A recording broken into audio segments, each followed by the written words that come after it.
The first trend is artificial intelligence. And you will be very tired of hearing this, but artificial intelligence has infiltrated all businesses. Even if businesses are not applying artificial intelligence, their employees are. We are seeing how they are increasing the productivity of their jobs, or at least doing the same work in less time. Thanks to all the artificial intelligence tools, there has been extremely rapid growth. Search volume for generative AI has increased significantly, indicating growing interest. By 2025, generative AI is expected to constitute approximately 30% of the total AI market, worth approximately $60 billion. Nearly 70% of consumers believe that companies will soon use generative AI to improve customer experience. Companies, or workers, are exploring how generative AI can improve productivity. For example, language models can generate and translate text, summarize and rewrite content, categorize, analyze sentiment, and participate in conversations. Without going any further, I recently had to ask questions to a user base about what experiences and what they wanted to see about a premium product. We received hundreds of messages. Instead of going through them one by one and seeing the market sentiment, we gave all that information to ChatGPT.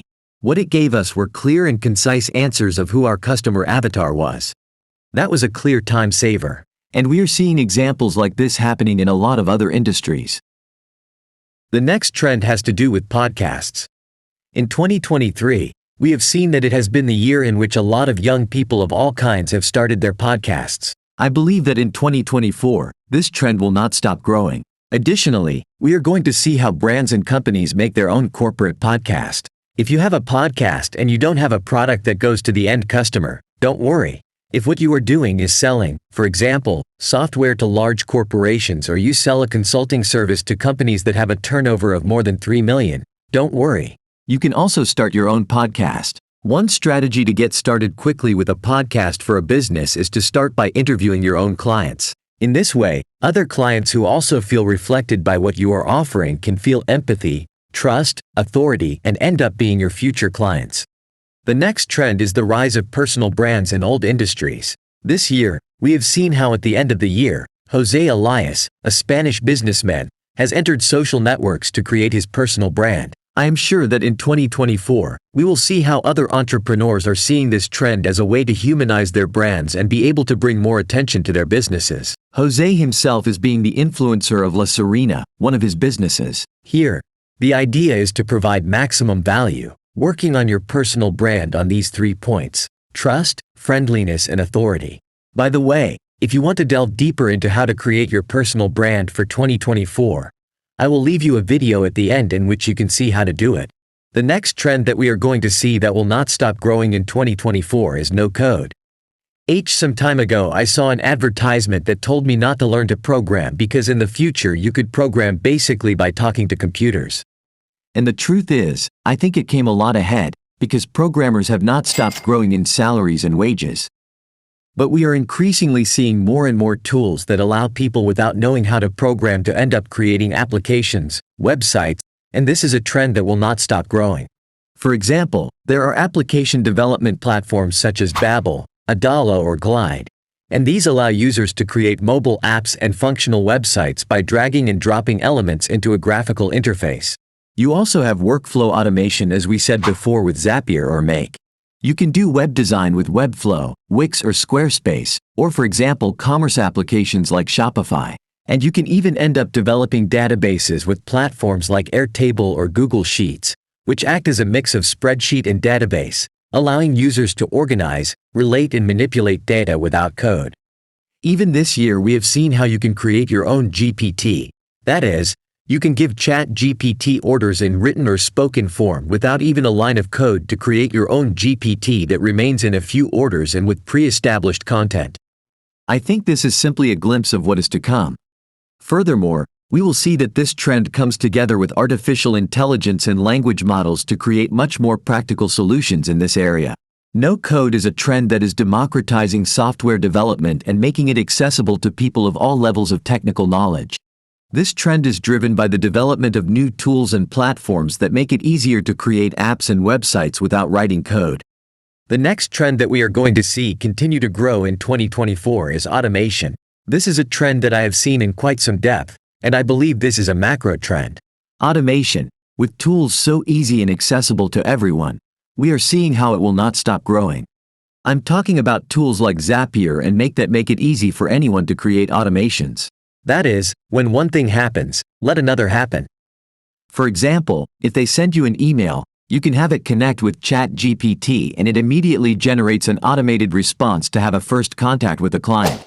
In addition, we are seeing how different tools are not going to stop coming out to automate in a simpler and better way. We are even seeing that there are companies that are hiring automation experts to improve their company's processes. Because, think about it, automating means gaining productivity. And in a company, what matters are profits. Yes, you can earn more money, you can bill more money to bring more benefits. But you can also save costs, and automation we are seeing is being excellent for this. Automation can help businesses save time and money and improve efficiency. It can also help companies improve customer satisfaction and offer better service. Automation is a trend that is here to stay, and companies that don't adapt will be left behind. The next trend that I believe is going to be a flash of light for some companies like Meta is augmented reality and virtual reality. We saw this trend that was quite strong a few years ago, but it has been deflating. Even so, this year it seems that there is going to be a resurgence, since we are not only talking about virtual reality, but augmented reality.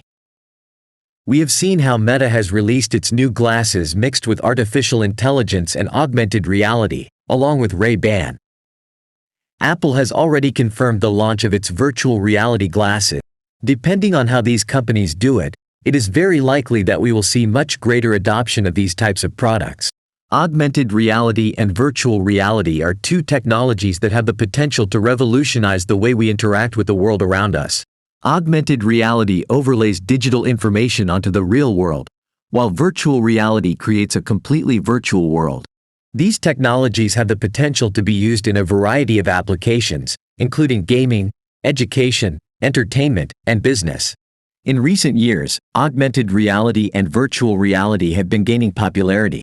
However, the price of the devices has been a factor that has limited their adoption. The launch of new, more affordable devices, such as Meta's virtual reality glasses, could help drive adoption of these technologies. If these companies can develop devices that are attractive and easy to use, augmented reality and virtual reality could become an integral part of our lives. And finally, e-commerce and info products have not stopped growing. In 2020, we saw a rise in online purchases, both in e-commerce and digital training. By digital training, don't just think about courses. They can be downloadable, e-books, templates, everything that is digital products. Well, many people thought that this was completely deflated after the pandemic. But it's not like that. In terms of the e-learning industry, of which info products are a part, in 2015 it was valued at $107 billion and is expected to reach $325 billion by 2025, underscoring the magnitude and potential of the e-learning market. Info product. And it is a market that has not stopped growing. Furthermore, the topic of info products is much more accessible to people who are experts in their fields than, for example, the topic of e-commerce, where you have to manage inventories, returns, among other things. E-commerce and info products are two trends that have grown exponentially in recent years. E-commerce has allowed people to buy products and services from anywhere in the world, at any time of the day.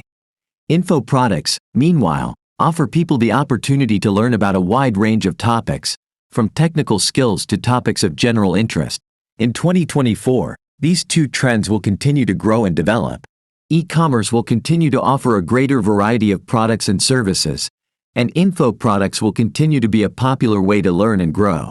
If you are thinking about starting a business, or simply want to learn something new, e-commerce and info products are two options that you should consider. Therefore, some advice from here is that you do not miss this opportunity. We can see that all these trends that I have told you about, many of them are intertwined. So, study them more in depth and research them online. I hope you liked it and see you in the next video.